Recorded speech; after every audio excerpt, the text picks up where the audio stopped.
Would you like to make $20? You sit in your dad's lap for an hour, you can make $20. I can get you $20 up here right now for that seat.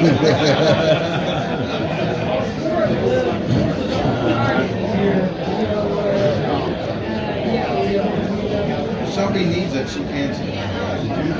Making memories of service. That's the nice thing. That's what I always love to see parents do when they bring these kids. You know, my dad took me to Shiloh. I don't say he even really enjoyed it. But, you know, we have that memory. All right, let's get this going. I've got a few seats down here. I pointed at you two up top. You didn't come down and take that. I got two right here. I got one right here. I got, who else we got? Let's raise them again. I got one over here. Come on. Don't stand on principle. You guys sit next to somebody. Let Bob Dylan say you got to serve somebody. Oh yes, you're going to serve somebody. May be the devil, may be the Lord, but you're going to serve somebody. Where's my Bob Dylan fan? I thought I had my Bob Dylan fan over there, right? What album was that? Soul Train Coming. Soul Train Coming? Was that the name of the album? Slow Train Coming. Oh, I'm sorry. I was playing the Gap Band for my kids the other day. Haunted Train. Woo, Daddy, where'd you get those moves? Actually, they're not impressed by my dancing at all. They find me very embarrassing.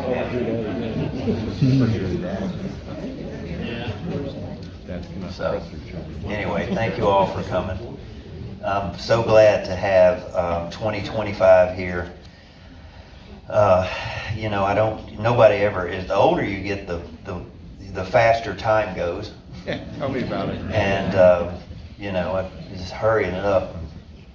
You know, Matt is sometimes his worst enemy as far as his personal life, and I am glad to see 2025. And to all the people who helped me, both large and small, I do thank you very much. And the reason that I'm standing here today is not only because of the close friends or the friends I found. You know, you get in trouble if you find out who your friends are real quick, or you get down on hard times. But y'all, I mean, the ability to come to work and forget about it, because there's no place in the world like Gettysburg. There really isn't. You never go anywhere in the park, Civil War wise, go in the Park Service anywhere and get 170 people for a winter lecture in the first week of July, and it's 25 degrees out there. Thank y'all.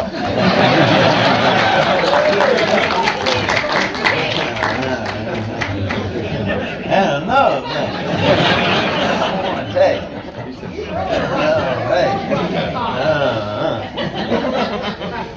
Well, I don't have. You know you're getting older when you're standing at the front desk and the usual annual yearly college kids start coming, and they you know, they're very nonchalant about it, but it comes up intermittently. You know, you'll be standing there at the desk, they've got big dreams and aspirations, and you'll be standing there and you'll hear the question, so Matt, how much more time you think you got? Oh, I don't know. Why, you think I'll retire? You seem much older. Look like I'm going to retire. What you were saying about football, somebody's always going to get hurt. Okay. So anyway, I hope you enjoy AP Hill. We'll see how we feel at the end, or how I feel. I've basically I've got an hour I need to try to fit in 8 pages into, and what I wish to do in the first 8 pages, and I'll do the whole program, but the first 8 pages will take us through Gettysburg, which is why you're all here anyway, but I want to work up to Gettysburg. Now we'll have our break, and if you want to come back after that, I'll go a little bit past Gettysburg. It won't be as long as the first half by any stretch. Thank God. But I'll go on into some of the stuff I'm quickly referencing. In other words, it's the part that I wanted to originally, I intended to have part of this program, but got cut out. So I'm bound and determined to get it in here, right here. So thank you all for coming. All right, so what else can I say about Ambrose Powell Hill that you don't already know? A.P. Hill's a soldier. He's a professional soldier. He's professional. That's the first thing you start out knowing about A.P. Hill. That's what he was born to do on November 9th, 1825, which will make him 38 here, right? 37 at the Battle of Gettysburg. He's from Culpeper, Virginia. And in his childhood, he studied books on Napoleon, probably biographies of the time, and played war with his friends. He wanted to be a soldier. He received, his family being wealthy, he received a good education at private boarding school. And in 1842, he didn't have much of a problem getting into West Point because he had an above average education. He was not a U.S. Grant, that started from, or T.J. Jackson for that matter, who started behind the curve because of their poor education. So, 1842, he gets into West Point. He was 16 years old at the time. I've got a 16-year-old at the house.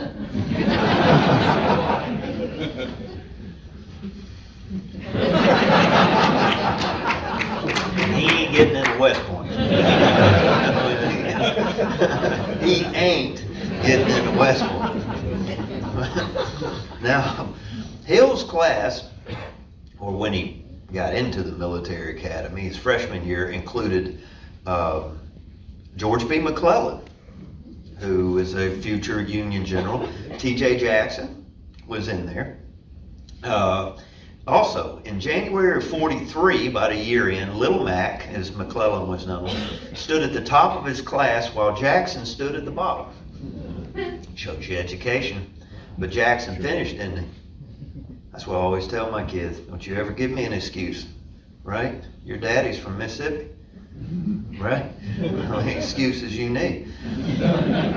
A.P. Hill is right where their daddy was in school. C's get degrees. All right? What, y'all think I made A's? You ever go in the doctor's office and ask him his GPA? At the age of 16, he probably wasn't in a bad place to be at 16 in the middle of your class. That's not bad. Some of those young men probably be in their 20s. He's ranked in the middle.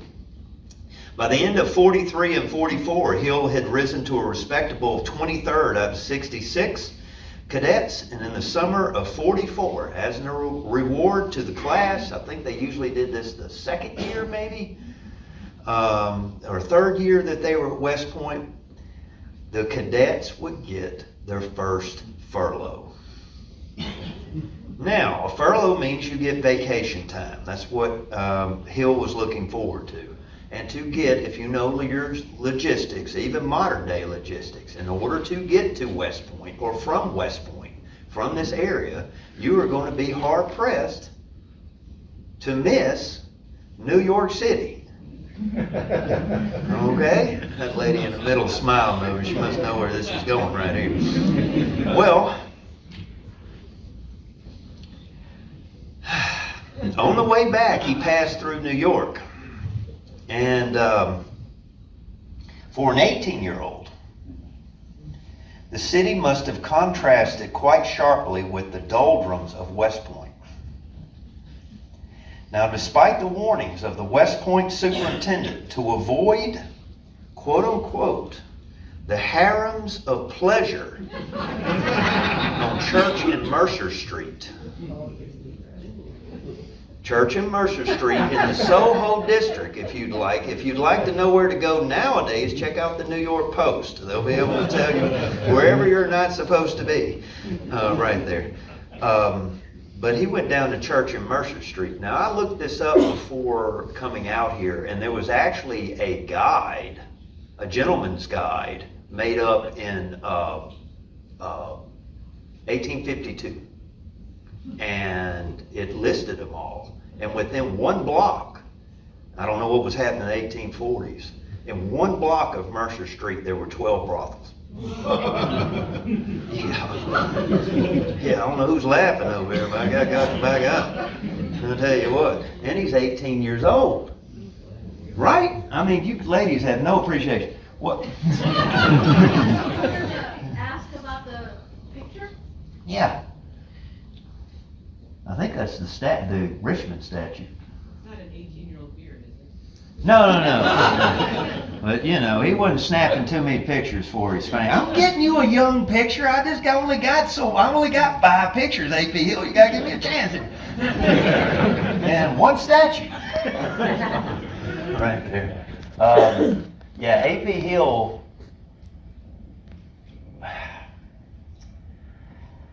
Well, he goes. Or should I say? No, I'm not going to say that.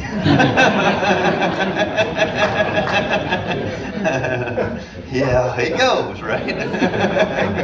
Okay, so, you know, it's just biology, people. He's 18 years old. And all the men that are in this room know what I'm talking about. He'd been sitting up there in West Point, it's all male. And he got down to New York City. Now, no telling what those trollops were doing when he went by there. I've been wanting to work this word in for quite a while, right? They were slattered by the time Hill got through. Look that one up, my well-educated public. Slatter. Right there. When Hill came through. Okay, so he contracted gonorrhea. And even then, gonorrhea was easily detectable by doctors.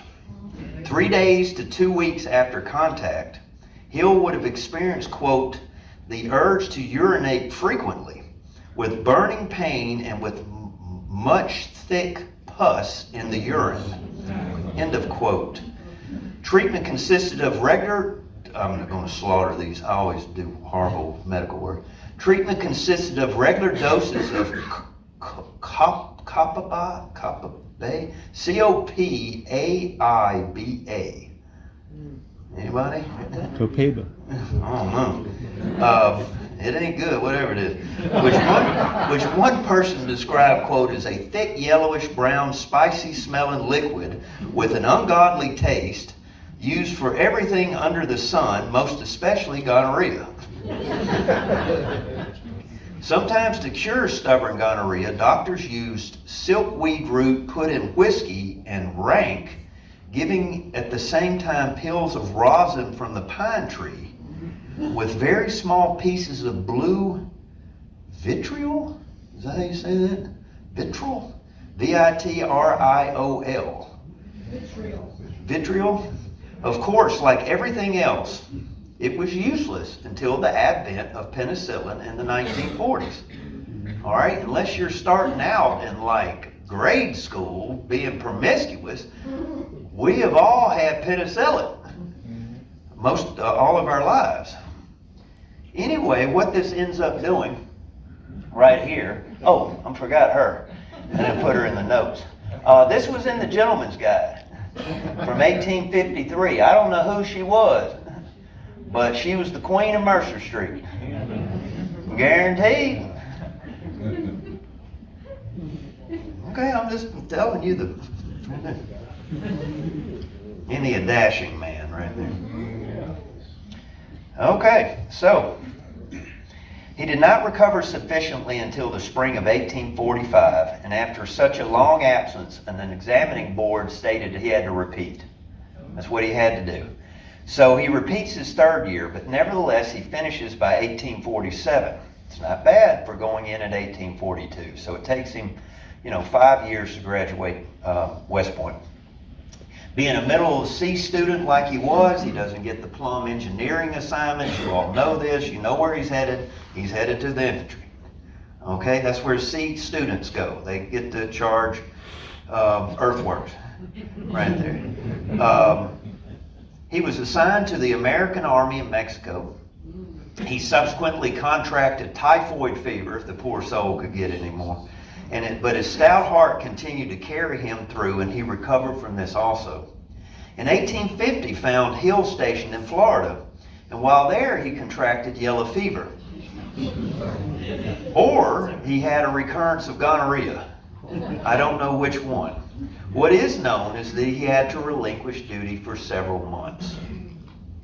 So I think it is fair to say, or the question that we need to apply, and let me just say this, I have made not solely, but I have made a good living on Dan Sickles, A.P. Hill, Earl Van Dorn.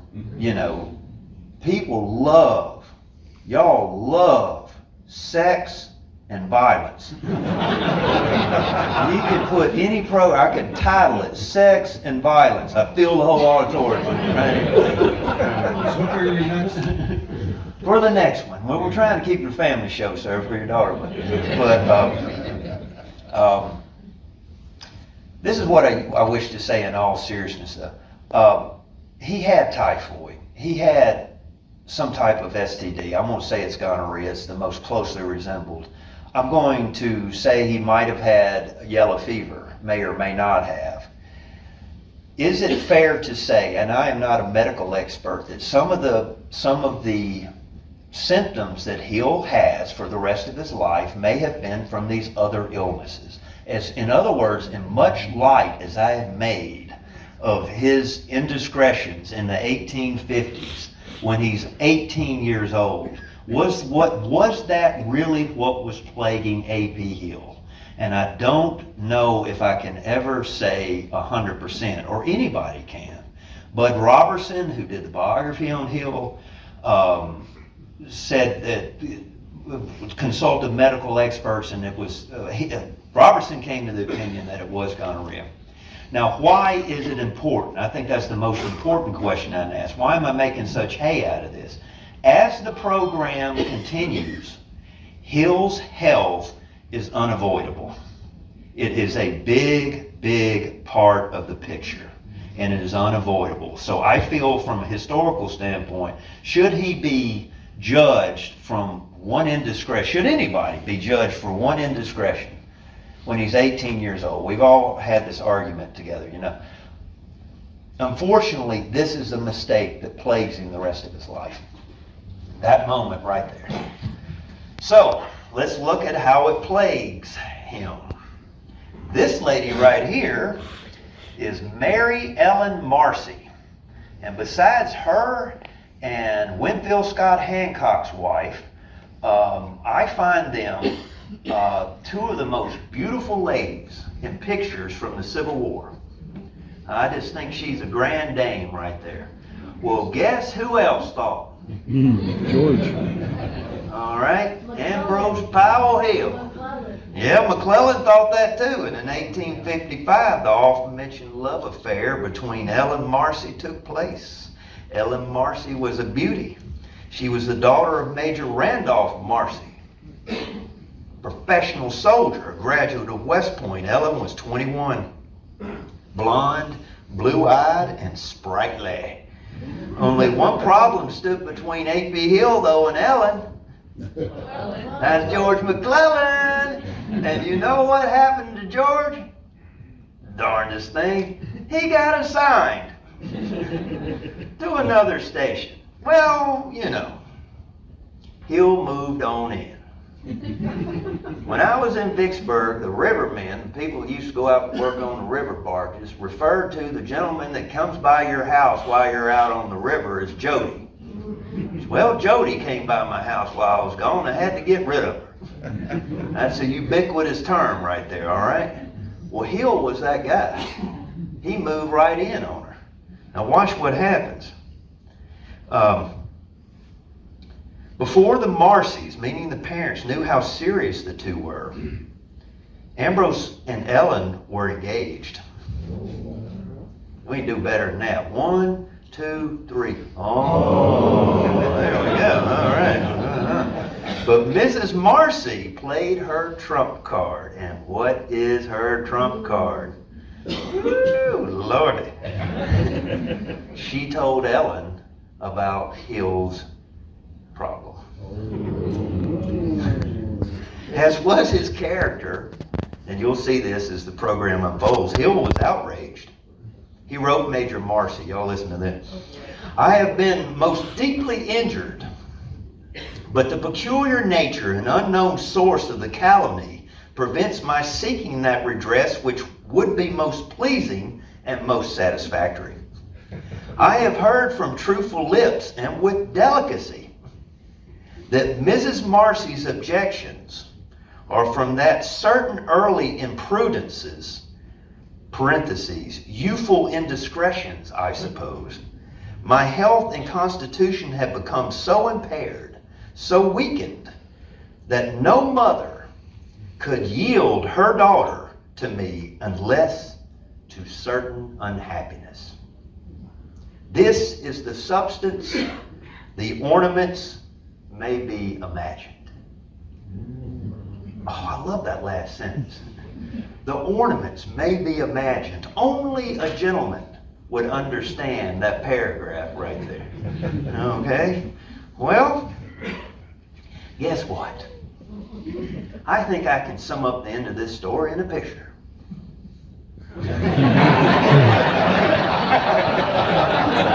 Are there any other questions? I have a question or a comment. Yeah. A.P. Hill was in the wedding. Yeah. You think he liked it? On July 31st, 1856, they broke off the engagement, or Ellen did. So I don't know how long the engagement went, if I know. Ellen later married George B., as you can say. And later in the Civil War, during the 7 Days campaign outside Richmond, Hill faced Little Mac in the midst of terrible cannon fire as the Confederates were pinned down on the ground outside Beaver Dam Creek. The cry was heard above the battlefield sounds. Oh, Miss Marcy, oh, Miss Marcy, why didn't you marry him? Because Hill's out for revenge. You understand, ma'am, my wrestling friend, right there. They were fighting each other, and it was personal. Okay. So, let's get into it. On February 26, 1862, Hill received a promotion to Brigadier General. That's early, February 62. His first battle at this level of command was at Williamsburg, and the counterattack during that engagement made him the most conspicuous commander on the field. On May 26, only 4 months after receiving his brigadier commission, Hill received appointment to Major General. Right? I'm not John Cena over here. 4 years. And he's already there. And he assumed command of the famed 6th Brigade Light Division. No other division has 6 brigades. Do I need to do this again? Our pyramid scheme? How many times can we do this on film, right? Army commander, let's do it together. Corps, division, brigade, regiment. Right? Let's do it from the bottom. Regiment, brigade, division, corps. So A.P. Hill is commanding a division, which is comprised of 6 brigades. That's huge. Keep that in mind. I'll come back to that in just a minute. So he's obviously got talent. He's obviously not a dum-dum to be receiving these fast promotions. Before all the battles whittled away his strength, his combat strength, Hill originally commanded 14,000 to 15,000 men initially. That's a lot of men for a novice, anybody. It was in the early summer of '62 that Hill came under the eye of Robert E. Lee during the 7 Days campaign. Hill displayed initiative, aggressiveness, and independence, traits that Lee liked so well. He also displayed another trait that can be both laudable and loathing. Do you like that? Impetuosity. He's impetuous. All right? At the Battle of Mechanicsville, Hill was to launch a frontal attack while the renowned Stonewall Jackson struck the rear. Well, Jackson never showed. I don't have time to go into all this. And Hill finally just launched the attack on his own across there. And it's just a bloody debacle. And some of the finest troops, if you had a window and you could see the war was going to go on more than 1 year, you probably wouldn't do that. A lot of good men died and attacking for nothing. Hill attacks, and he showed more restraint and scored more success at subsequent battles a few days later at Gaines Mill and Frazier's Farm. But overall, in a poor showing of Confederate generalship during the 7 days, Hill's performance was better than most. I mean, it just stood out. This did not escape Robert E. Lee's eye. In the aftermath of the campaign that saved Richmond, that was the 7 days, Hill became involved in a feud with his then superior wing commander, a guy by the name of James Longstreet. Y'all gonna boo him too? The tough crowd. The feud centered around credit for the battle, which soon became a tit for tat in the local Richmond newspapers, and revealed Hill's nature of taking slight at the smallest criticism or impugnment against his quote-unquote honor. This is another thing, impetuosity, and he is very sensitive about his honor. A.P. Hill is a prickly guy. All right, he knows, let me put it to you this way, he knows rules and regulations and he knows etiquette. At the time he is as a cadet at the West Point Military Academy, at home recuperating from an STD, he still has the energy to write the academy and remind them that he needs his stipend sent to him. Because he's due. That's who he is right here. Well, anyway, they get for a tit for tat, him and Longstreet. The friction with Longstreet escalated until legend has it that a duel was in the making. I don't think it ever got off the ground. Lee, of course, heard of this disagreement and moved quickly to squash it, which he would, or quash it. Hill was transferred to Stonewall Jackson's command to smooth things over. Well, if you can't get along with James Longstreet, wait till you get to Jackson. He's such a misunderstood man. Yeah. Just a bowl of laughs.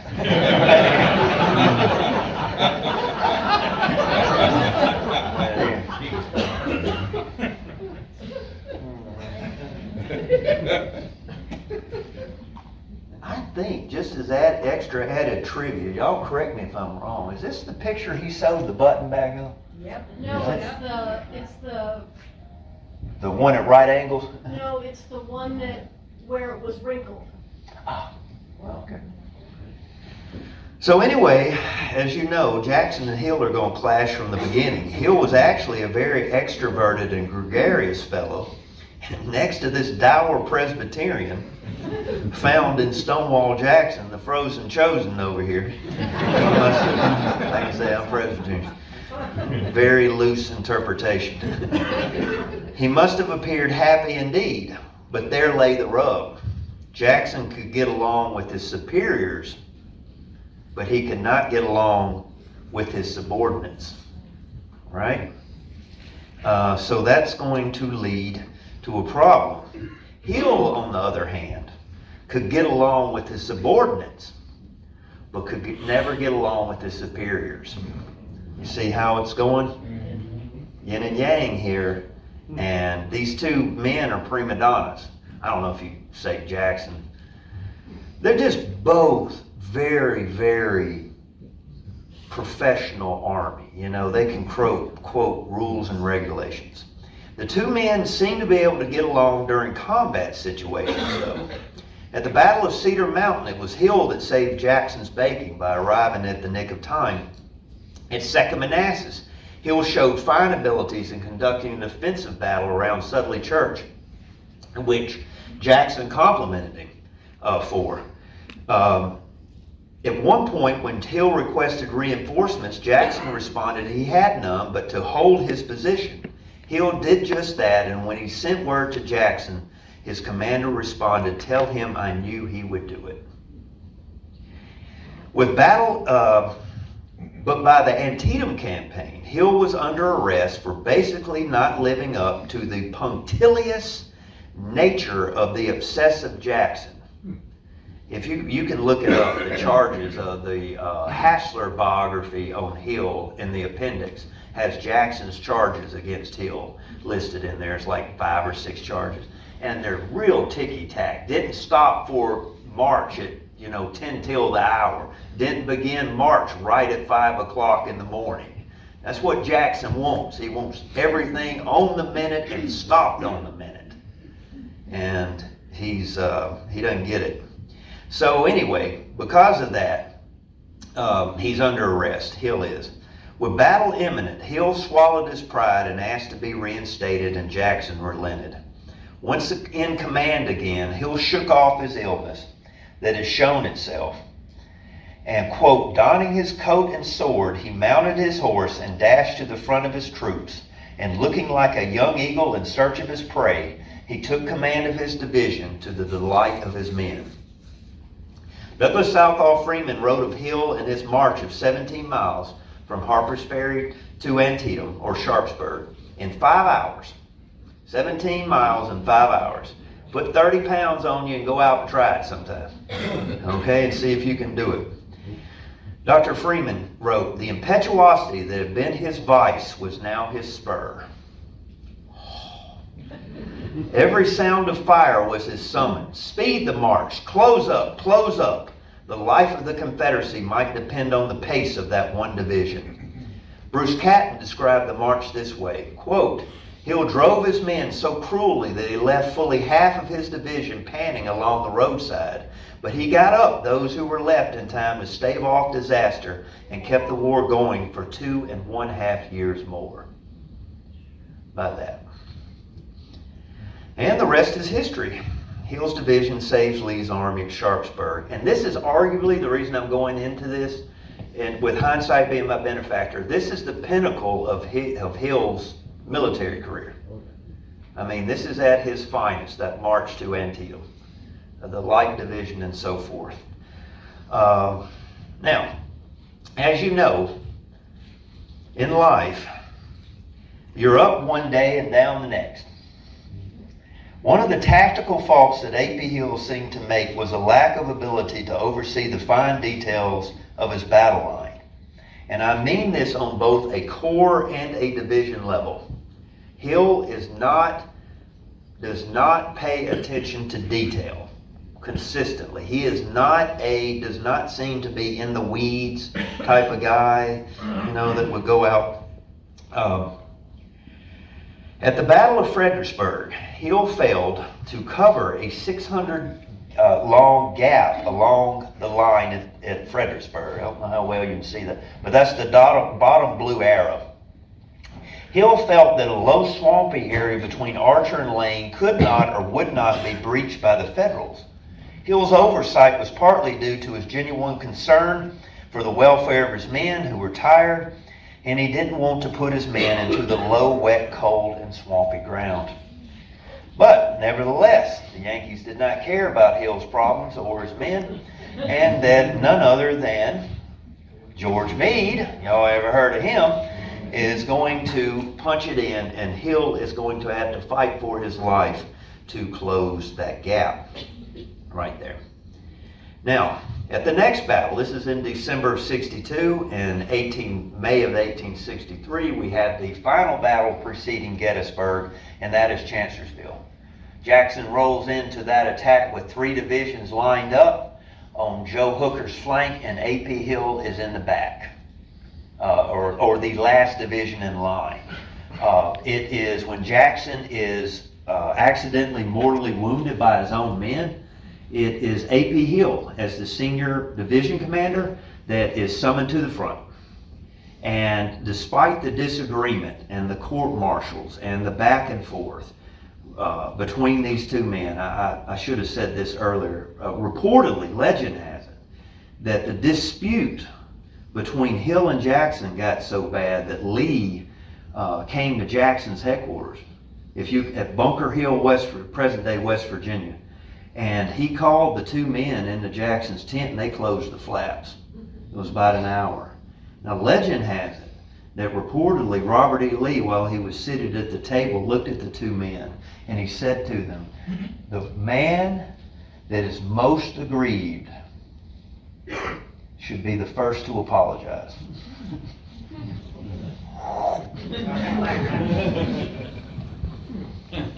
Nothing. Well, y'all think I was gonna work? No. But when Jackson goes down, accidentally mortally wounded, it's A.P. Hill that comes up. It's A.P. Hill that is there leaning over Jackson. And Jackson, he's asking Jackson, "What should I do? What should I do?" And Jackson's in so much pain. I don't know if he'd had painkillers yet, but he's in awful lot of pain if he hadn't. And he says, "I just can't think. Cut them off from United States forward. You must do the best you think, Hill." But he trusted him. And shortly thereafter, before we can find out what A.P. Hill would have done with this chance, Hill is wounded himself. Most of y'all forget that because it's overshadowed by Jackson's mortal wound. But A.P. Hill is wounded not shortly after Jackson. Now, with the death of Jackson, that is going to re-prompt Robert E. Lee to reorganize his army. And how is he going to reorganize the army? Before the battle, Lee had his army divided into two wings of 30,000 men apiece. Who are the two wing commanders? You know one of them. Jackson and Longstreet. In the aftermath, Lee felt this arrangement to be unwieldy.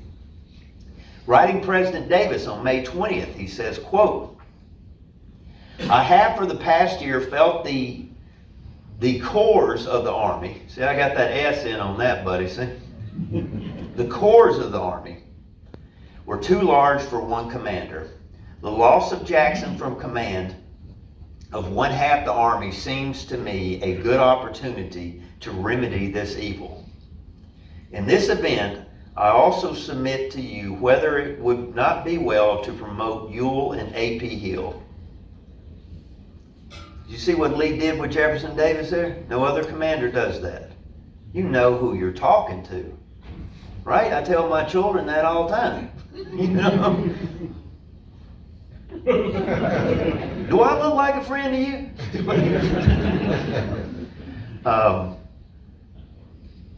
In this event, is what Lee writes, in this event, I also submit to you whether it would not be well to promote Ewell or A.P. Hill. In other words, this is what I think, Mr. President. What do you think?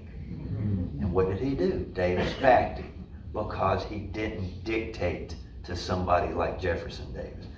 That's the brilliance right there. He picked his battles. The former, meaning Ewell, is an honest, brave soldier who has always done his duty well. The latter, I think upon the whole, meaning A.P. Hill, is the best soldier of his grade with me.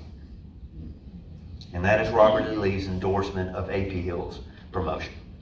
On May 24th, remember, Battle of Chancellorsville is first week of May. May 24th, 3 weeks later, Hill gets his promotion.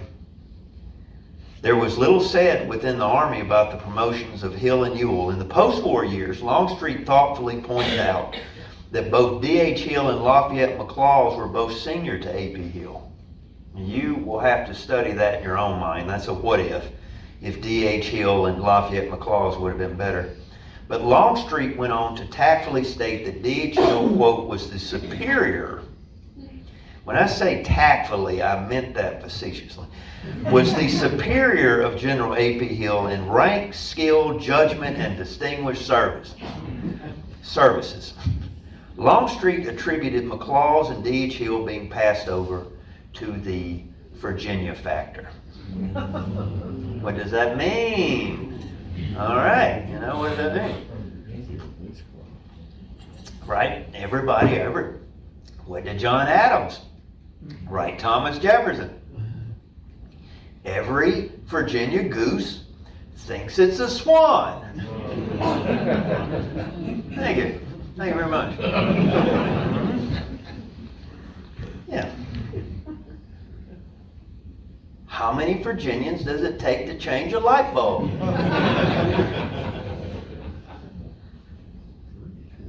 One to change the light bulb, and 4 to tell you how good the old one was. Oh, come on, man. You people standing up in the back ought to really appreciate that. I'm trying my best for you up here. The new Confederate 3rd Corps was put together with Richard Anderson's division being shifted from Longstreet's Corps over to Hill. Hill's former light division, remember that was 6 brigades. Remember this, you Gettysburg buffs should know this. I think Angie may have put it on the test. Oh. I heard that test was a doozy. Okay. Dorsey Pender gets the remnants of the light division. Out of 6 brigades, right? 4 of them go to Pender's division. The other 2 brigades from the light division go to the final division under Henry or Harry Heath. And they are augmented, right, by Pettigrew and Davis, who need to be fit in there, into there. So there you go. Anderson, Pender, and Heath. 3 divisions, A.P. Hill as the Corps commander. That sets up Gettysburg. The story of A.P. Hill, Harry Heath, and the advance on Gettysburg is well known. In fact, it's probably one of the most debated points in the battle. What did Hill know and when did he know it? Now, that question we will perhaps, without more sources or somebody else coming to light, we only get bits and pieces. I don't know if it'll ever be fully defined. What is also not known, and also perhaps will never be known, is how much Hill's illness affected his decisions and performances during the Battle of Gettysburg. That's why his illness is relative to me, or relevant to me, right here. Lee's objective in the Gettysburg campaign is Harrisburg, which is way up there at that top. And that'll even be controversial because it's Gettysburg. Matt said the objective was Harrisburg. I've never read that before. Right there. But clearly the Confederate columns are going to get to Harrisburg and then make a decision. Is it written anywhere? No, but they're going there. I mean, does anybody want to debate that? No, I don't want to debate. Lee's objective was moving north, with the initial objective sights being set on Harrisburg. All that changed on June 28th with the arrival of a scout named Harrison. He informed Lee that the Union Army had crossed the Potomac River and was moving into Maryland. Now, I spent a lot of time, ladies and gentlemen, reading this right in front of me and not reading it. Have you ever had that? Did you ever sign a contract and then get the details, read the details later? Yeah. A.P. Hill goes to Robert E. Lee's headquarters, and based on the latest intelligence, Harrison the scout informs Lee that the Union Army is in Maryland. That is true. That is portrayed on the movie, if that's what you're basing your history on. What I overlooked, and I mean this personally, which was right in front of you, y'all probably gathered it very quickly. That's cute. I'm that bad. Didn't make it 10 minutes before she was late. The key thing about that intelligence that Harrison the scout reports is that the Union Army, he reports that the Union Army is not moving north, people.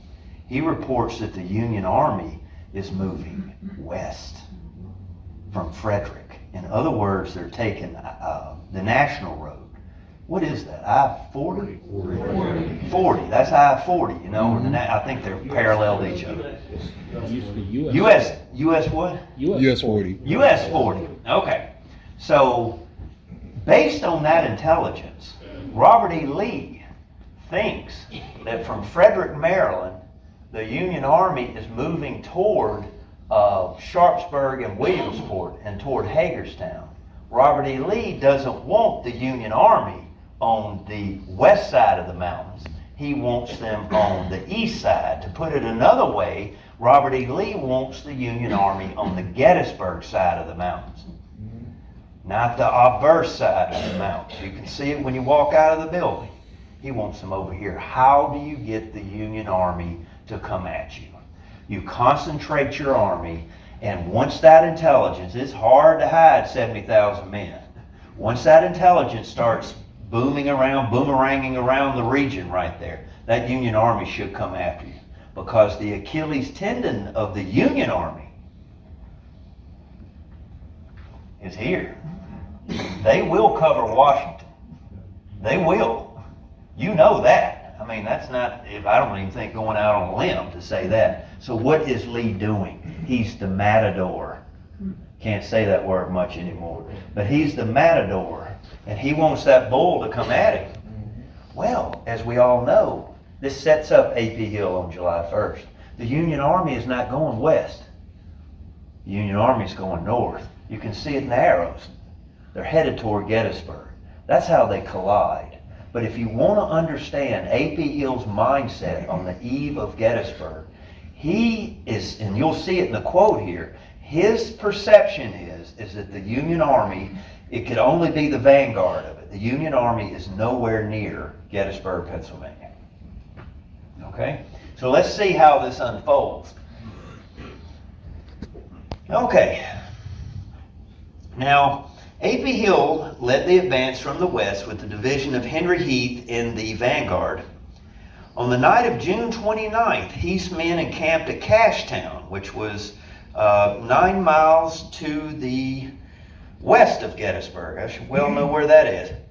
The next day, Heath sent James Pettigrew's brigade marching down the Chambersburg Pike with orders to search the town for army supplies, shoes especially. Okay? And return the same day. Heath's statement is important because some Gettysburg buffs accuse of inventing this story in the post-war years. However, the first mention of shoes is written in his after-action report of September 3rd, 1863. All right? So, Captain Lewis G. Young of Pettigrew's adjutant, I'm on the brigade level now, recalled peremptory orders not to bring on a fight. That means you go march your brigade to Gettysburg. Why are they marching to Gettysburg? Because they don't have any cavalry. James J. Pettigrew's North Carolinians should have never been assigned the task of going to Gettysburg. There was just no one else to do it. So the infantry had to wear out some good feet, some good shoes, to go 16 miles round trip from Cashtown to back to find out what was happening. Heath advised Pettigrew that a contingent of home guard might be present, but, quote, if he should find any organized troops capable of making resistance or any portion of the Army of the Potomac, he should not attack it. The next day, June 30th, Pettigrew marched his command to town, and along the way, this is interesting, Longstreet's spy, which I assume is Harrison, it just says Longstreet's spy, but wouldn't that be neat? Harrison goes out in front of the rest of the Union, if that's him, if that's Longstreet's spy, which I assume it is. He comes back, riding back from Gettysburg along Highway 30, and he meets up with Pettigrew. And there was also a member of the Knights of the Golden Circle, which is a pro-Southern group of some type, some kind of group. You had to do more. Prevalent in Indiana, I believe, in Illinois and Ohio, and so forth. But anyway, he's got a member here. And these two gentlemen informed Pettigrew that John Buford's Union Cavalry Division lay ahead. Upon reaching the outskirts, Pettigrew observed Union forces to the south. The trees were not that thick along where the seminary is and where the modern-day YWCA is. I take it you could see further. back in 1863. But wherever he was, or Pettigrew was, he could see the Union forces in the distance. And Pettigrew would take his binoculars out and he would study that cavalry for a little while. And he's watching them. Now this guy, Pettigrew, is a former mathematics professor from UNC. And he's no dummy, but he's no professional soldier. But Pettigrew, observing these cavalrymen, comes to the determination that this is not National Guard. Their movements are too complex, or in other words, they're too darn organized for militia. These people look like they know what they're doing, the way they're maneuvering out there. And so Pettigrew does what he's supposed to do. He goes back and he reports what he saw. He pulls back to Cashtown. Upon arriving, Pettigrew was making his report to Heath when A.P. Hill rode up. Heath and Pettigrew repeated the story to the corps commander. Heath later wrote that both he and Hill were incredulous that Union forces were in Gettysburg. Hill said, as I have done, Heath later wrote that there was any force at Gettysburg except possibly a small cavalry vedette. I garble that, but what that means is that Heath and Hill are arguing with Pettigrew that he didn't see what he saw, is what they're arguing with. Captain Young, that aide that I mentioned earlier, stated, quote, that they expressed their doubts so positively that Pettigrew asked Captain Young, that aide, to join the conversation. Since Young had previously served under Hill, Pettigrew hoped his report would carry some weight through this moment. Yeah. And A.P. Hill said that he hoped they were there because that's exactly where he wanted them to be. Oh, yeah. Oh, most definitely. Cocky. Thank you. That was funny too. Young expressed the opinion that the soldiers that had followed their return to Cashtown were not home guard but regular troops, backing up Pettigrew. Hill again expressed doubt and in emphatic words expressed the hope that it was, as this was the place he wanted it to be. Young believed, quote, that this, quote unquote, spirit of disbelief had so affected the top officers so that no one but Pettigrew believed they were marching into a confrontation. With that, he turned to Hill and said, if there is no objection, I will march my division tomorrow, And get those shoes. go to Gettysburg, and secure those shoes. And reportedly, A.P. Hill said, none in the world. Heath and Hill may not have believed that Union forces were in Gettysburg, but they certainly knew how to hedge their bets. And when I mean hedge their bets, ladies and gentlemen, for somebody that wasn't expecting a fight, Harry Heath goes down the road with his whole division, backed by his wagon train and a battalion, not a battery, a battalion of artillery, which is 4 batteries, I think, in the Confederate Army. That's a lot of firepower. That's about 7,000 to 8,000 men in the vanguard and about 20 to 25 guns up here. Come on down. You sit down. He backs that up with Pender's division. Another 7,000 to 8,000 men backed by another battalion of artillery. You got 15,000 veteran Confederate infantry coming down the Highway 30. You've got enough firepower there to take on whoever you want. And so here they come. They're coming down the road. On July 1st, Hill authorized the 2 divisions to move forward from Cashtown. In addition to Heath, he ordered Anderson's division to follow up, even though Anderson was a few miles in the back. He'd get all mixed up with Longstreet and stuff and take him a few hours to get up. Hill drastically underestimated the force in his front, and the pleading of Lewis Young, a staff officer on Pettigrew's brigade who had seen the Federals firsthand, went unheeded. It did nothing to dissuade the newly minted corps commander. Lee was blinded perhaps by his own illness, the heart attack. We've years past we've had that, with Lee's own afflictions there. What might be holding him up right here, but once again, at the critical moment, the lack of timely intelligence, the lack of Jeb Stuart in this case, the lack of any cavalry out front, puts the Confederate infantry in a bad position. It's hard to extract yourself from a fight on foot. It's a lot easier. That's why they send cavalrymen in. You can shoot a few shots, take a few glances, and then ride on off. Well, you can't do that with infantry. You get, overrun pretty easily if you're caught in the wrong thing. So, here they are. On July 1st, 1863, A.P. Hill is plagued again by some type of illness. Probably gonorrhea. The malady could have been upset stomach, I should say that. Could have been diarrhea. All right. Simple exhaustion. You just want me to say diarrhea again? You think Or a flare-up of the old prostate problem.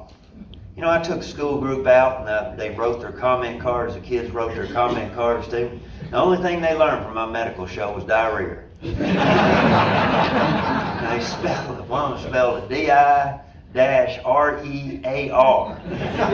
Diarrhea. Right there. Well, at least they learned something, I told the boss. Whatever the illness, Hill was confined, I should say, I can't see anymore, to his bed for the first part of the morning, and obviously did not feel well. His cannons boomed in the distance. Lee and his staff rode up to Cashtown, and Lee could see that A.P. Hill did not feel well and offered his usual solicitude for the commanding corps commander. By now, the noise of battle emanating from Gettysburg was growing louder. Lee remained calm, but both he and Hill knew that something had gone wrong in Gettysburg. Despite intense pain, Hill mounted up on his horse. Yes, he hurt. Can you imagine? Apparently that infection, or I don't know what to call it, that infection went right into his prostate. So I want you to think about mounting a horse, all right, and the pounding that you're going to get from that. I mean, every step probably killed him. But he mounts up. Action was an elixir to Hill.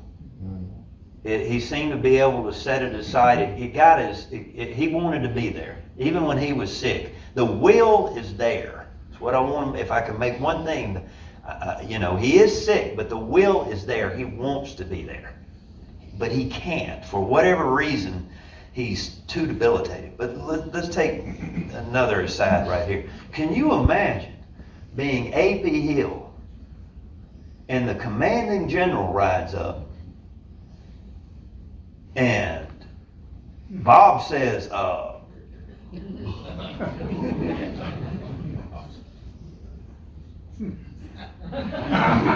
and you don't have an answer. You don't know what's going on. I can't imagine. Oh, well, Lee would, I'm sure Lee took it in stride and everything, but the rest is history. Lee and Hill found, when they did get to the front, Lee and Hill found that Heath, that front division, had been repulsed. Hill will call up Pender's division for a second attack, and from there, Lee basically took on the overall command, at least on the western side of the field, over by Hare's Ridge right there. So as far as A.P. Hill's input into the battle on July 1st, he is present. He is up there. I could give you, single instances where somebody saw him or something like that, but I don't know. I don't have enough detail really to pronounce judgment. I can't tell you he's in an ambulance. I can't tell you how sick he is, how well he is for that matter. It's a hard thing to say. I can say this though, it is telling that A.P. Hill is not up when the fighting starts. He would ordinarily surely have been there. That's the place. That is the place of danger. So anyway, Pender is launched in with the second attack, and Lee takes over. As most of you know, little is known about the next 2 days of battle and A.P. Hill. And this is where really, for me, it gets kind of hard to justify or rationalize what he's doing here.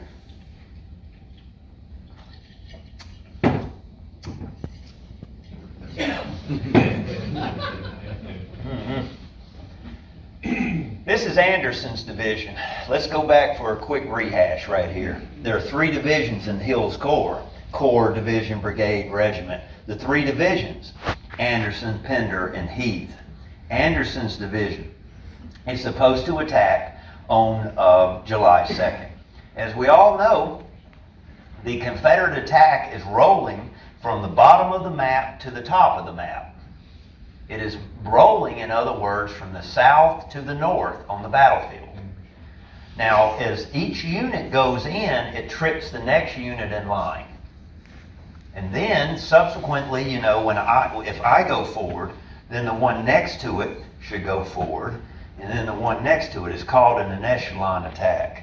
By the time those falling dominoes get up to Anderson's division, the attack falls apart. Anderson has the largest division out of all of Hill's Corps. He has 5 brigades in that division. Richard Anderson only manages to get 3 in them. 3 of the 5 brigades into the attack. Posey and Mahone do not advance.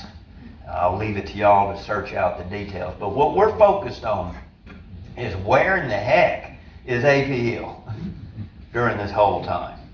All right? And Anderson is not set.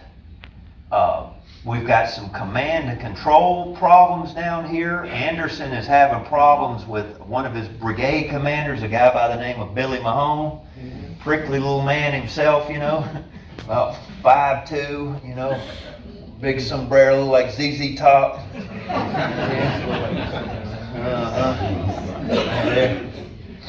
At least had a big sombrero on at Petersburg. Anderson tells him to go in, support right on his left, the Confederate left, and Mahone tells staff officer he's not moving.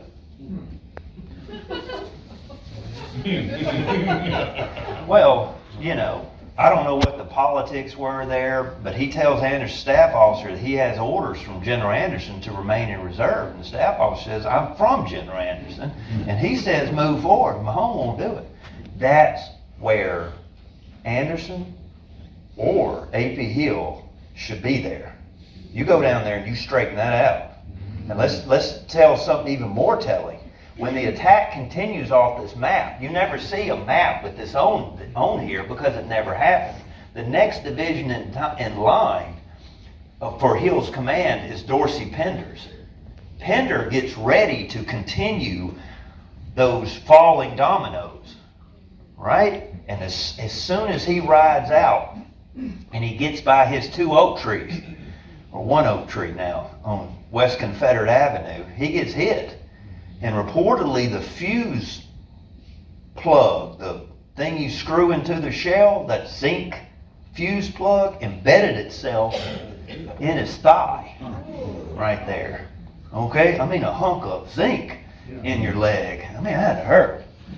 But Pender's, according to a Georgia newspaper correspondent, Pender's brigade commanders, the whole division doesn't go forward because Pender's brigade commanders are arguing over seniority.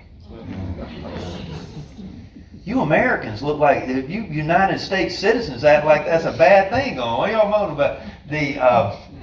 Whose side y'all on? Pender when he goes down, you gotta have AP Hill. AP Hill has got to get in there and figure that out. Whether it's right or wrong, you go down there and make a decision. Now, where is Hill? What is the age-old question of where is AP Hill during the Battle of Gettysburg? The only known sighting of AP Hill on July 2nd, y'all might be interested in, is somewhere here. Somewhere in here. He's down here. Now, whether he rode to the peach orchard to get a vantage point to where he could see, or where he went, but the account of Hill on July 2nd says that he and his staff were engaged in rallying some of Longstreet's troops, which I imagine was the detritus of, the flotsam and jetsam of battle coming back. Maybe Wofford's brigade, something like that. Hill is where he's not supposed to be. Now, he may be on the flank so he can see. I see his logic, but why? It's very hard for me to make a judgment on him because I don't know what he knew and when he knew it. What kind of information did he have and when did he have it? Did he know, ladies and gentlemen, that this was going on at the time, or did he not? I cannot answer that question. So I'm not saying he's shirking his duty, because he's obviously not a cowardly man by any stretch of the imagination, but he's physically not there. And I don't understand what the breakdown is. But I couldn't say a physical ailment. He's on the field. I'm sure he wasn't 100%. Surely he could move if he could get to the beach. I don't know. It's not where he's supposed to be. And whatever's happening, ladies and gentlemen, well, there you go. Yeah. They punch it on in and there's no support to it. Wright's it. On July 3rd, the next day, I need not tell you, I got AP Hill up at the top right here. You've got Hill at the top, Pickett right here, which is from Longstreet's Corps. 2/3. Imagine yourself as AP Hill, ladies and gentlemen. You wake up on July 3rd, and Robert E. Lee, your boss, tells you that he's going to take 2/3 of your command and give it to James Longstreet, who, as I said in the beginning of this lecture, isn't it funny how time slips away? Folks, that was only a year ago with that court-martial between them. What kind of friction, what kind of animosity was left between the two men? Any? Maybe? Maybe none? Maybe a lot? I don't know. But there's two. Here's Longstreet. So here's gets to the point. There seems to be miscommunication, and a lot of this falls on Robert E. Lee. I'm not blaming AP here, but you have to wonder what AP Hill's mindset is. Was he chagrined by it? Was he thinking it should have been me, since I have 2/3 of the command of the troops in this assault? Should have been me in overall command? It appears to me, or some historians have speculated, that AP Hill, once the transfer was made, thought it was immediate. In other words, these troops are now under the command of James Longstreet. Apparently, James Longstreet, according to his report, thought that he took command when the assault began, and that they were under the command of Hill up until then. But regardless of how that happened, especially Heath's division, and especially Davis and Brockenbrough, should have never been in this assault. This is very, very poor staff work by the Confederate Army, by AP Hill, by Robert E. Lee, on multiple different levels in putting this assault together. In their defense, to push back on my own thing, I've had 160 years to figure this stuff out. They had 5 hours, right? A little more, 6, 7, whatever, depending on when you put the conference. Now, where's AP Hill in all this? I don't know. The only sight that we have of A.P. Hill is from an artillerist with Hill's Corps. And this is the following quote. Whilst, you don't see that one anymore. Whilst we were watching this most thrilling scene, General A.P. Hill came and stood within my battery, not 10 feet from the location of my gun, and was watching with us from the position the charge of Pickett's and Pender's men. I shall never forget his appearance on that occasion as long as I live. When he saw Pender's division falter, that's going to be Trimble, when he saw Pender's division falter in its advance and afterwards break and retire, and as he watched with the most intense interest the advance of Pickett's men, General Hill looked to me as if he were dazed, if not confounded at the scene before him. That was, yeah. Can you imagine? I don't know, but he sat there. Now, where was Hill? Hill, I can't say. I don't know the exact time he was there. I don't know if he was there the whole assault. I don't know if it was only a moment or whatever. But the artilleryman who saw Hill was approximately where the National Guard Armory is today, on West Confederate Avenue. And if you think about the smoke from the guns, and if you probably looked at the windage that day, the direction of the wind, you could probably figure out why Hill wanted to stand in that position. Anyway, that's the great thing about preserving. You can go to the National Guard site and you can look across that field and get the same sight that A.P. Hill did that day. And you can look as dumbfounded as he did. When he was right there. All right, a little overtime. I won't close here, but in the spring of 1863, A.P. Hill was the natural selection for Lee to make for higher command. He led the largest division of 6 brigades, and more importantly, he was instinctively an aggressive combat commander.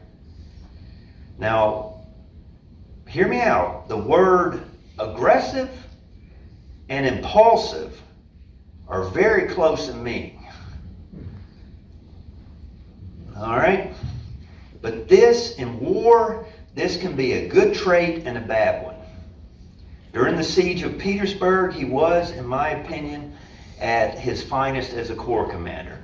When he was healthy. But you constantly see in between, especially the Overland campaign, as the armies moved from Northern Virginia down to Southern Virginia and Petersburg, Hill in 1864 is more consistently sick time after time. The illness continuously is growing worse as the war years continue. So you see these absences, and they always seem to be at the critical time. Such battles, to his credit, as Jerusalem Plank Road, Reams Station, the Crater, showcased Hill's talents. When Hill was able to physically be present, and he physically was present, he was competent. Nevertheless, I don't think he ever overcame his impulsiveness. The first battle I mentioned, Beaver Dam Creek, part of the 7 Days campaign, what he did right there. Bristow Station, which happens in the fall of 63. Most of you are unaware of that. I recommend y'all visit Bristow Station Battlefield outside of Manassas. It's preserved, or 2/3 of it are preserved right there. The botched attacks at Spotsylvania, North Anna. All of this is either impetuous or not physically present or both. But he continuously is coming up short. The lack of attention to detail at Fredericksburg, leaving that 600-yard gap right there. And of course, finally, what he couldn't help, he had nothing he could do about it, people. The uremia. The uremia, that's your kidneys right there. Hill was a dying man in the last weeks of the war. He was. Whatever he had, ladies and gentlemen, was killing him. It was killing him slowly. It was in his prostate, and it was affecting his his kidneys at that point. So between the illness and his own personal nature with A.P. Hill, what kind of man do we see revealed here? Who was he? I mean, he's a short guy, real small if you judge him by his coat, in the Museum of the Confederacy, but I don't think it's called that anymore, but, and his cape and so forth. But he's a piece of dynamite as far as his personality. Snappish. Always would make a decision. Didn't waffle. That's a lot of agreeable traits, something that Robert E. Lee does. But that illness, people, how much between his own shortcomings and the balance that out with illness which he could not help or could not overcome right there, how much did that factor into his overall performance? That, ladies and gentlemen, is the enigma of Ambrose Powell Hill. Thank y'all very much.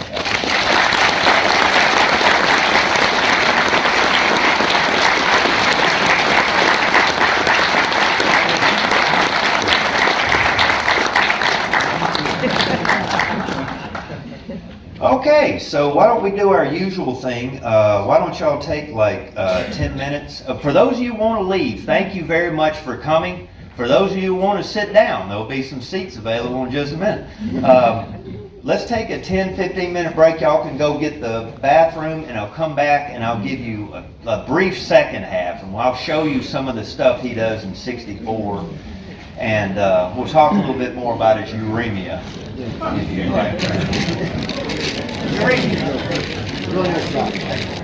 One of the nice things about this online, which I recommend that y'all go ahead and if you're a Gettysburg buff, you don't have to do this, but one of the unappreciated resources of the National Park Service is all the articles that the old Rangers wrote, such as Eric Campbell, Troy Harmon, Carlton, the list goes on and on, back in the day, which includes the article on A.P. Hill, which I wrote several years ago, and has the footnotes for these sources, are all online. You can go to like NPS seminar papers or something like that, and you can go through multiple articles for free by just pulling them up online like that. And so the gentleman was asking me about where the sources were for Hill being seen. They're in there, in that article online. So, yeah, he was asking me if you get a book. It's just not enough information on it. There's only a couple of sources right there. Is that the girl that wants the story? Right there? No story for you? Okay. I was just going to show you this. Oh, Confederate Grace, gotta go. Thank you. Oh, it's not. Ed Barr said the color of a cannon should be quote unquote a doo-doo brown. Okay, that was the actual color of Civil War cannons. It was not the olive green which you see today. It was doo-doo brown. Okay, yes. Do you know what Ed Barr's reference to A.P. Hill's malady was? Oh, what was it? He had a date with a soiled dove. That's what Ed Barr. A soiled dove. That was Ed Barr's. Ed had a date with a soiled dove. Well, let's talk about that. I want you to know that a night with Venus has cost A.P. Hill a lifetime with Mercury.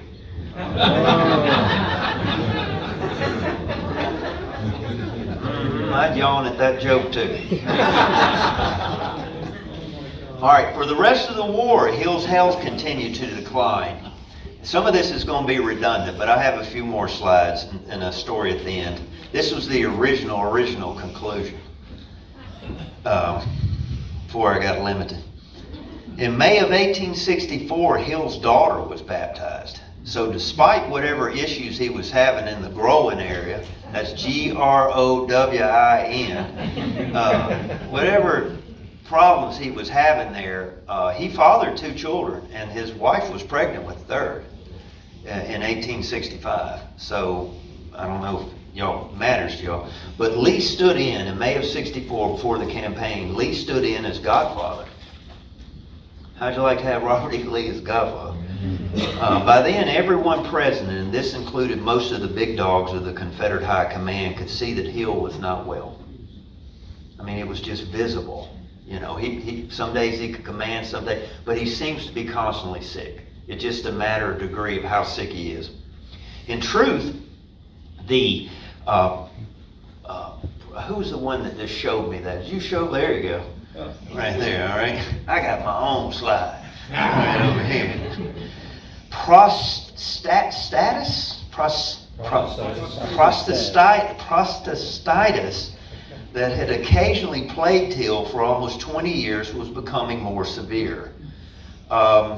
Symptoms included frequent urination, but slight in volume, extremely painful because the swollen prostate gland often pinched the urinary tube, nephritis. Hydronephrosis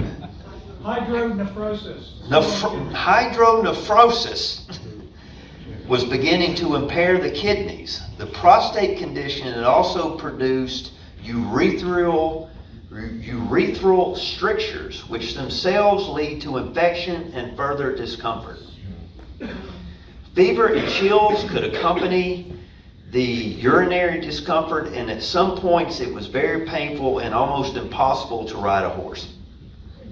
Adequate sleep was out of the question since the brain would keep sending urination messages to which the body could not adequately respond. All of this is from James Roberts' biography.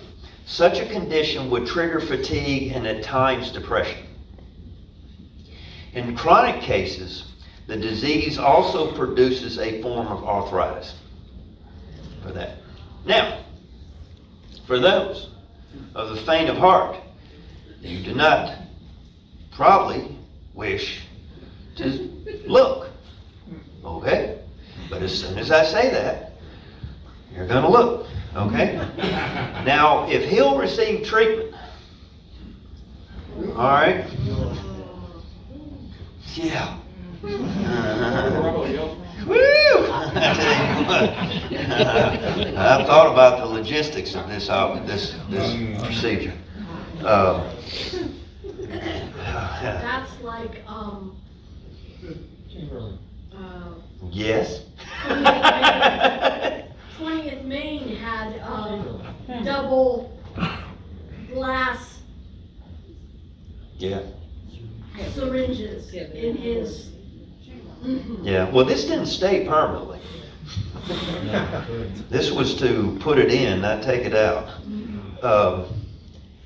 It might, if he received treatment, it might be in the form of penile injections or, in other words, irrigations.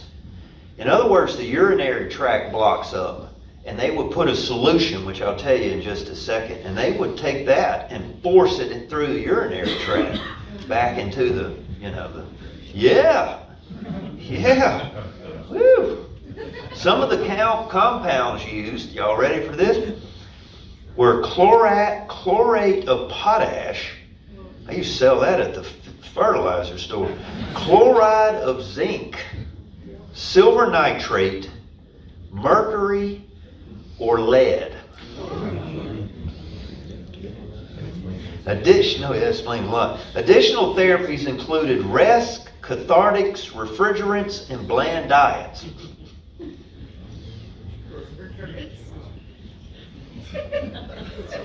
Now, out of a whole show, refrigerants gets the biggest laugh out of you. Are you serious? You got a picture of A.P. Hill sitting on a big ice block, huh? Is that what? Now, in the South, you had to come up with your own. Remedies in the South included poke root or berries, elder, I'm not sure what that is, wild sarsaparilla, sassafras, jessamine,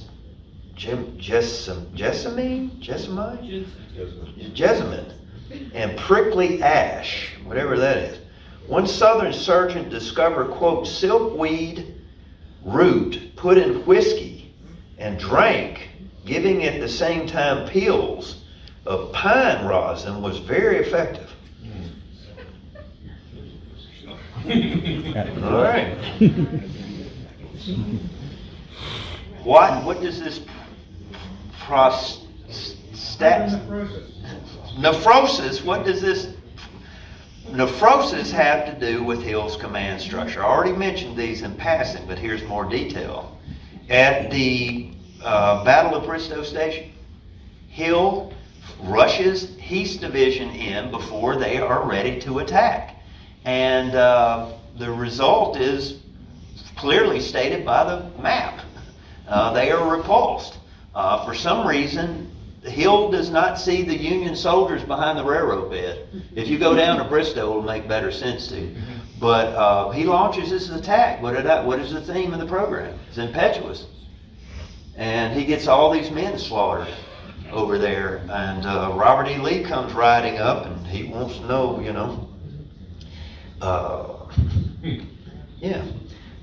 According to Jedediah Hotchkiss, quote, Lee met Hill with stern rebuke for his imprudence, then sadly directed him to gather his wounded and bury his dead. A.L. Long, the Lee biographer, recalled Hill being, quote, mortified by the mishap, endeavoring to explain the causes of his failure. Lee rode in silence, listening, and then with sad gravity stated, well, well, General, bury these poor men, and let us say no more about it. How'd you like your life to be that trivial? May 1864 marked 1 year as a Corps commander for A.P. Hill and the start of the Overland Campaign. After hard fighting on the first day of the Wilderness on May 5th, Hill was told Longstreet's Corps would relieve his troops by daylight. Hill's division commanders were nervous, though. By this time, Wilcox had stepped up in place of Pender, I believe. And Heath requested permission to realign their lines and dig in. Heath later claimed that his reminiscence finally made Hill snap, that his remonstrances finally made Hill snap.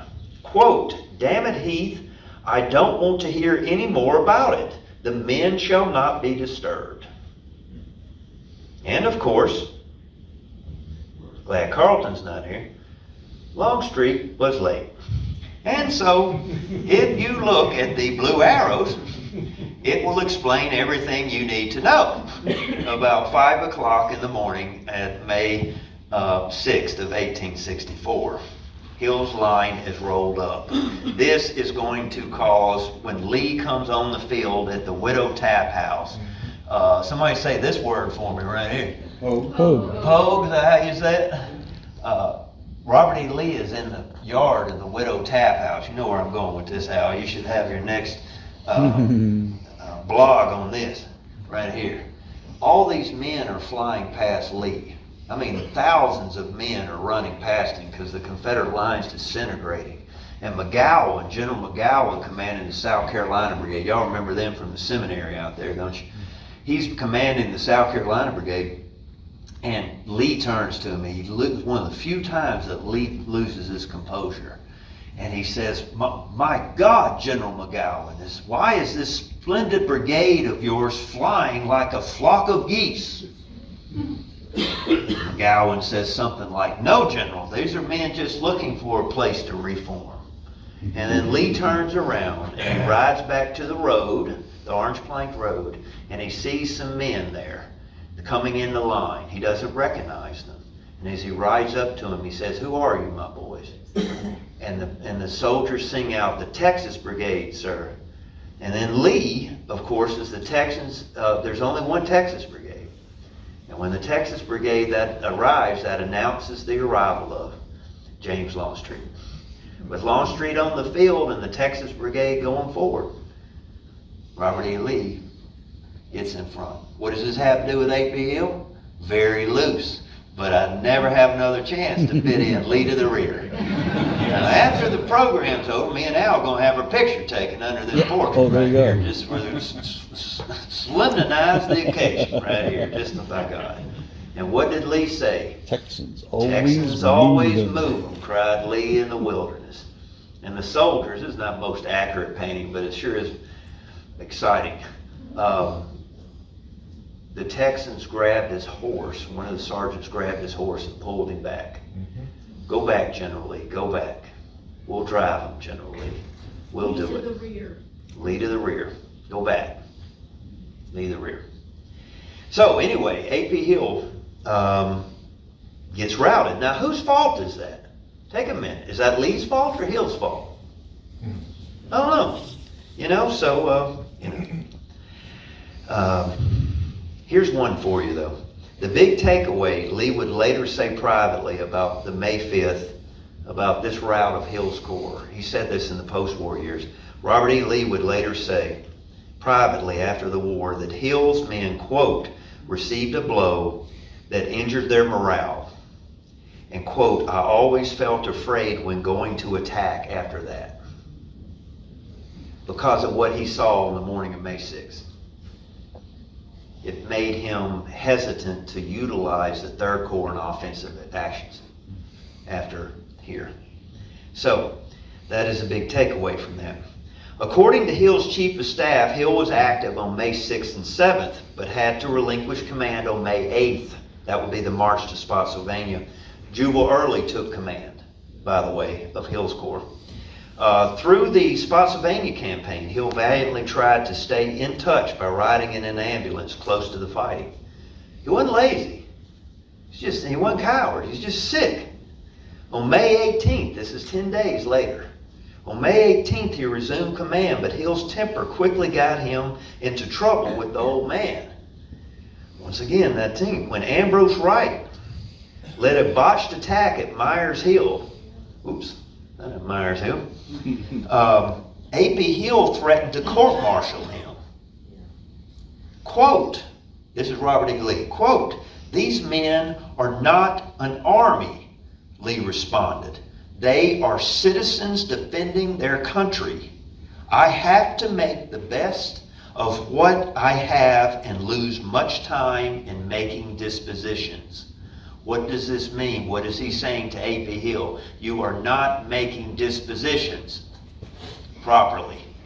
Bristow Station, Beaver Dam Creek, Fredericksburg, you are not making proper dispositions here. Lee added, if Hill called for an inquiry, the people of Georgia, Wright was from Georgia, would be indignant. Quote, besides, whom would you put in his place, Lee said. You'll have to do what I do. When a man makes a mistake, I call him to my tent, talk to him, and use the authority of my position to make him do the right thing the next time. But what does he do? Lee does not embarrass him. Every general that is shuffled out of the Army of Northern Virginia, most of them, leave without any public embarrassment. That is Lee the gentleman, and that is Lee keeping the main primary objective in focus. The team's got to pull. Lee's statement not only reflects Hill's attitude and personality, but also, I think, Lee's health as well, right there. Still ill, Hill would reprimand Hill again. Lee would reprimand Hill again on May 23rd for a botched attack on the North Anna front. This is pretty bad. Now, this is only 5 days later. And Lee, personally, Lee is also sick. Now, he didn't go by Mercer Street. I don't mean to spread that rumor. No. Lee went through New York City, went to church. That's not funny. But that's kind of funny. He said to Hill, why did you not do as Jackson would have done? Thrown your whole force upon those people and driven them back. In other words, he's angry because he only hit him with half of his force or so forth. Why didn't you hit him with everything that you have? Dr. Freeman later wrote that this is the sharpest rebuke given by Robert E. Lee in the Army during the war. The next day, Robert E. Lee himself personally would lie prostrate from an intestinal malady, maybe some of his heart condition. with no proven subordinate ready to command a counterattack. And this, ladies and gentlemen, arguably, back up a minute, is Lee's best opportunity of 1864 to destroy U.S. Grant. Why is that? Because of, not to go in here, I don't want my boss to run us out, but this is the North Anna River, right? You see the river running through here. Lee, this is before he does it, but basically Lee deploys along the North Anna River. And then some people attribute it to Chief Engineer Martinell Smith. Look him up. Martinell Smith. He would shortly be leaving the Army, by the way, because he's also credited with the design of the mule shoe. All right, so he's out of here. But he ain't out of here yet. But he is credited with coming up with this formation right here. Robert E. Lee goes from here, deployed along the river, to here in a V. In other words, his V will be here and the V will come out. And you know what U.S. Grant does? You don't see it coming, and neither did Grant either. Lee has got him in a pincer right here. With a V right here, I can reinforce easier with interior lines with a smaller force. And if Grant crosses, which he did, the river here, that's what Lee's mad about.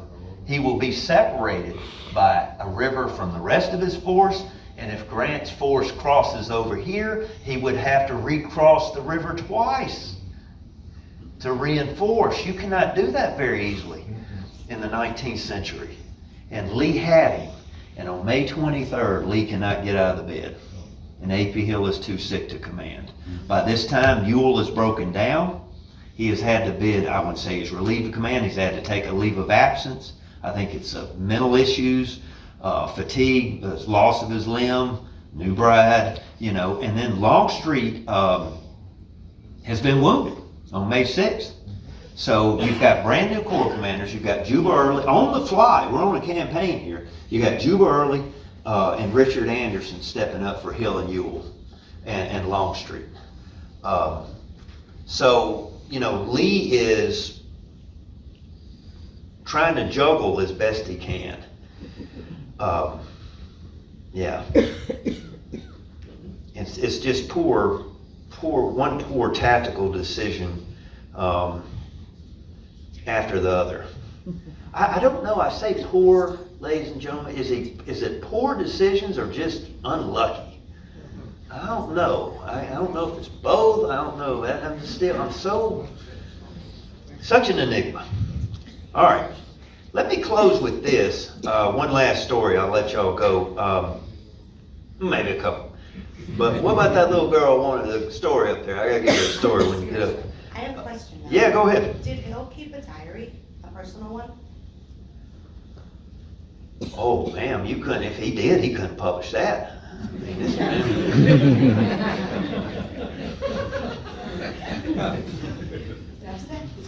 What was the name of that? What was that word? Slatters.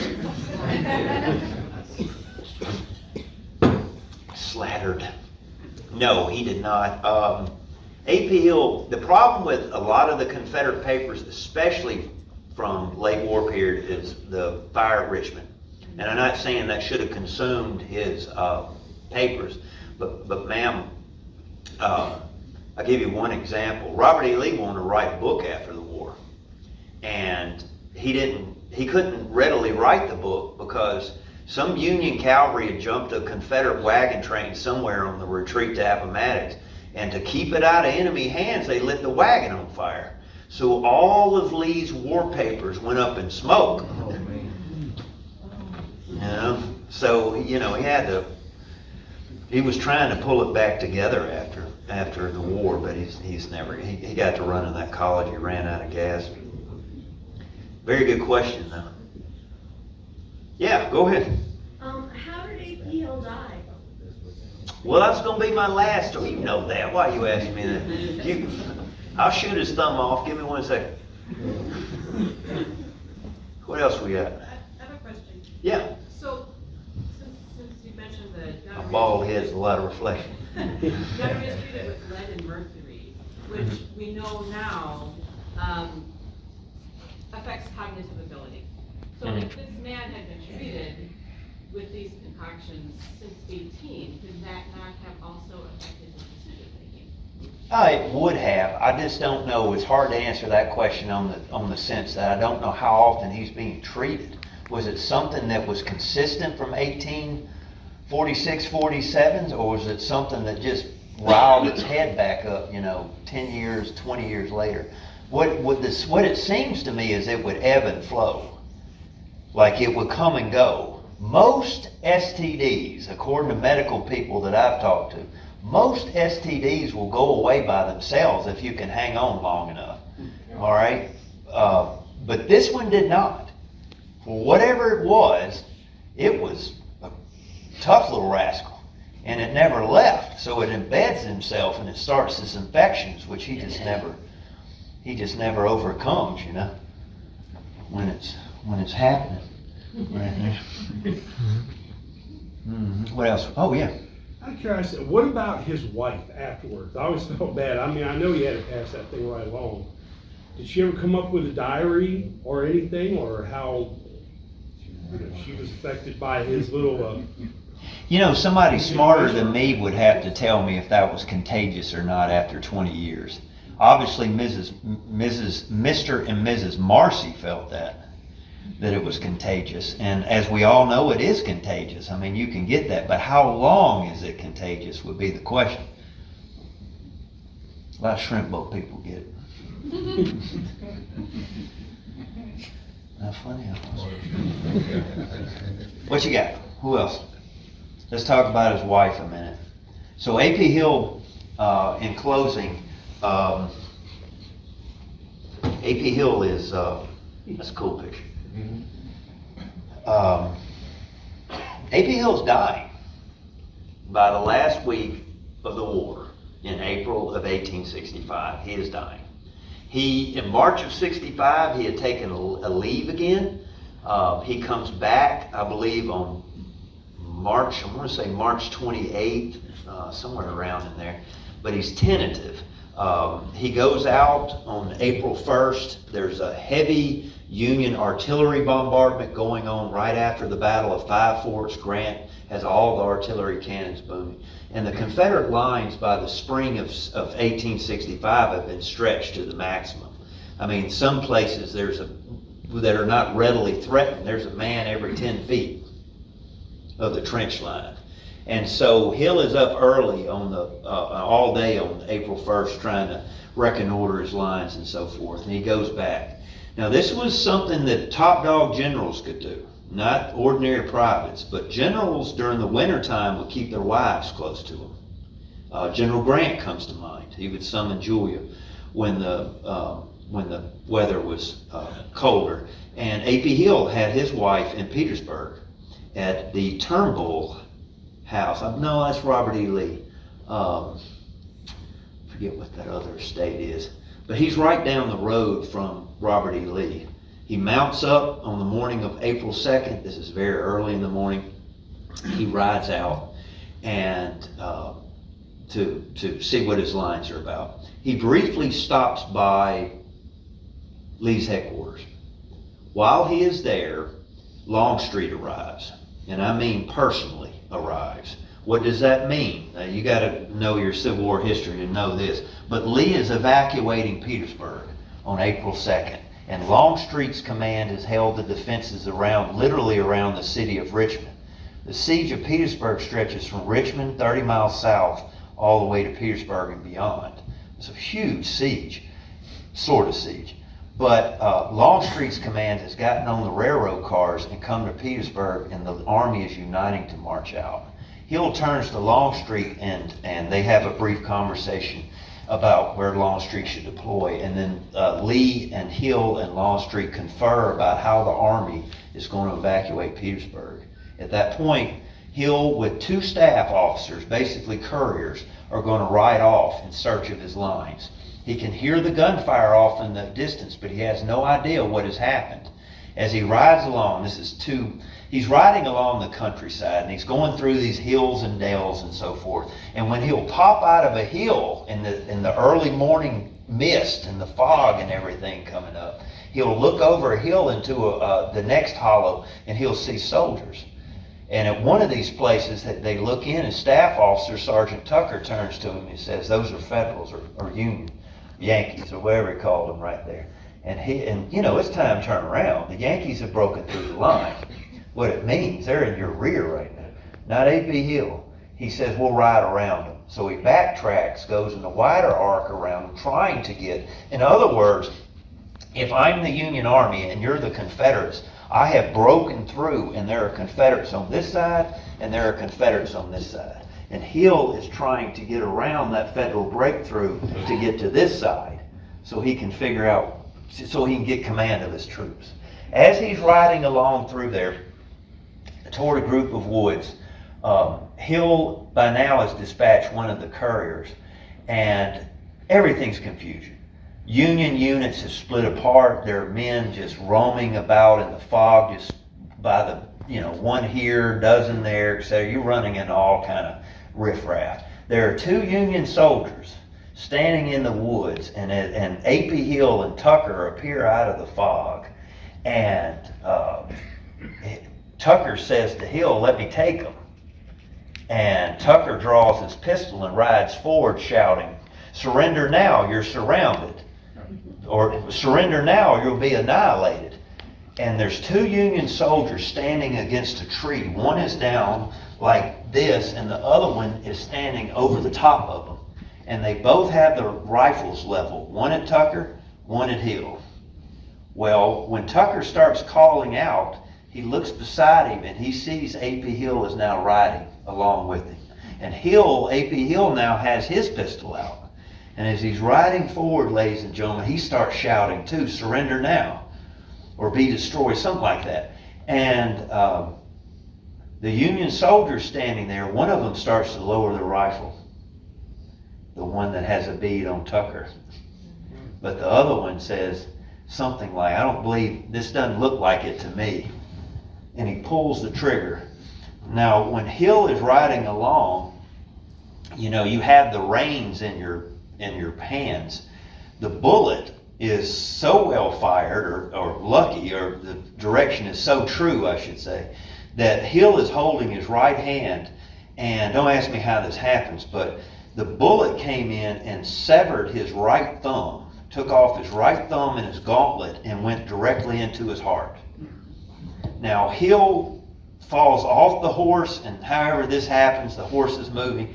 Hill falls in the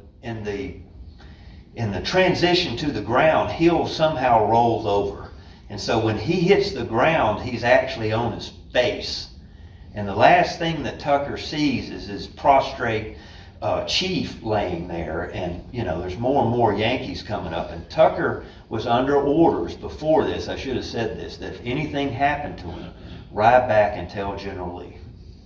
That was Tucker's last orders from Hill. And so Tucker does as he's told.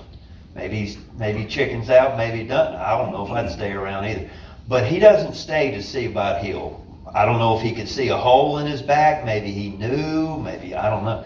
But he rides back to Lee and up to Robert E. Lee. And now Hill's staff is coming up. Colonel Palmer is at the headquarters, Hill's chief of staff, so forth. And Tucker comes in, and they start giving him, he starts telling them the news. Upon hearing this information, Lee's eyes filled with tears as he remarked, "He is now at rest, and we who are left are the ones to suffer." Lee asked Hill's chief of staff, William Palmer, to go tell Mrs. Hill, who was nearby, as I said, they're in the winter quarters, her and the two children. She was 7 months pregnant. Oh, here it is. Their headquarters was at the Venable Cottage in Petersburg. Lee said to Palmer before he left, quote, break the news to her as gently as possible, Colonel, Lee admonished. So Palmer arrives at the Venable Cottage, and he's there with A.P. Hill and his body in tow and so forth. And he said he went up on the podium, and or the porch, and behind the door, he could hear Dolly singing. Her name was Dolly. She was singing the most lovely tune. And he stood there for a minute, you know, before he knocked, because he didn't want to knock. And he said he finally rapped on the door, and the door came open, and there was Dolly standing there. And she threw her arms into the air, exclaiming, "The general is dead. You would not be here if he had not been killed." And behind Palmer, on the horse, draped over the horse, is her husband's body, who she had just left that morning. Right there. Can you imagine? You don't see that much in warfare. And that is the end of A.P. Hill. If you ever go to the trailer park across the street from Pamplin Park, 2 parks, right? In the back of that trailer park, you can find a marker. Ask the kids riding around on bicycles, they'll tell you where it is. Off in the woods in the back of that trailer park's a marker about this big.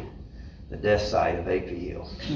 It's still marked out there in the back of that trailer park. Right there. It's pretty cool. So, yeah. Colonel Charles Venable of Lee's staff later wrote, "The name of A.P. Hill stands recorded high on the list of those noble sons of Virginia at whose roll call grateful memory will ever answer. Dead on the field of honor for the people he loved so well." Now, Hill will be buried in an ordinary family cemetery somewhere, I believe, in Chesterfield County. That would be a cool site to go find. He is at some point removed to Hollywood Cemetery, where he does not even have a tombstone. In the curve, the lot is noted, but I wouldn't know how to find the lot without help if you want to find that. But the lot is noted, and on the curve was General A.P. Hill, tacked in, I guess, into the concrete or something. In the 1890s, a Confederate veteran has gotten into real estate development. And he is planning a brand new neighborhood, I guess would be to the northeast of Richmond, if somebody correct me, but to the east of Richmond at the very least. And he needs a central figure for the middle of his new neighborhood. So A.P. Hill is dug up again, and he is moved to the middle of an intersection, which is all fine and good as long as you have horses. But when it becomes cars, then you got a problem right there. So this statue is A.P. Hill's tombstone. Now I'm not telling you anything you don't know, but in 2022, after a long struggle, they are going to dig him up. And that is his burn. Beer? Is that how you say it? Use the word, man. Beer? B-Y-E-R? Funeral beer or something. My understanding is they didn't find much. And this is where he's buried today. Pretty cool. And my understanding, ladies and gentlemen, is the city cemetery refused to take the Confederate monument from Richmond. So that surprised me. I thought that the tombstone would go with him, but it was actually a Culpeper decision not to take the tombstone. So this is the new tombstone for A.P. Hill. And that, ladies and gentlemen, is not A.P. Hill, but we're going to pretend like it is. Thank y'all very much. I appreciate it.